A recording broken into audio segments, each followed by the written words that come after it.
আরে বন্ধুরা, আজকে তো আমি অনেকগুলা মাছ ধরবো। আরে সমুদ্র থেকে এটা কি উঠে আসলো? ওই স্পাইডি, আমি এসকেলেটর ম্যান। তোমাকে একটা কাজ করতে হবে। তুমি আমার কঙ্কালটা দিয়ে টনিকে একটা বাইক বানিয়ে দিও। এটা আমার একটা স্বপ্ন। আমি তো এখন মরে যাব। আরে এসকেলেটর ম্যান তো মরে গেল, এখন তো ভেনি ভাইয়ের কাছে যেতে হবে ওকে নিয়ে। ওই ভেনি ভাইয়া, তাড়াতাড়ি এই কঙ্কালটা দিয়ে আমাকে একটা বাইক বানিয়ে দাও। আরে স্পাইডি, এটা তো সম্ভব না। আরে ভেনি ভাইয়া, দাও না, এটা এসকেলেটর ম্যানের শেষ ইচ্ছা ছিল। আচ্ছা ঠিক আছে, আমি চেষ্টা করে দেখবো, কিন্তু আমার একটা ইচ্ছা আছে।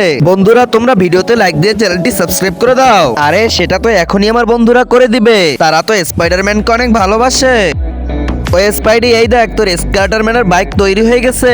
আরে ভেনি ভাই, এটা তো অনেক সুন্দর হয়েছে। আরে বাইক তো সুন্দর হবে, কারণ এর মধ্যে স্কেলেটর ম্যানের হাড্ডি আছে। আচ্ছা ঠিক আছে, এখন এই বাইকটাকে টনি ভাইয়াকে দিতে হবে। ওই টনি ভাইয়া, এই দেখো তোমার জন্য কি নিয়ে এসেছি। আরে স্পাইডি, এত সুন্দর বাইক তুই কোথা থেকে আনলি? এটা তো তোমাকে স্কেলেটর ম্যান দিয়েছে। ও আচ্ছা, তাহলে একটু চালিয়ে দেখি।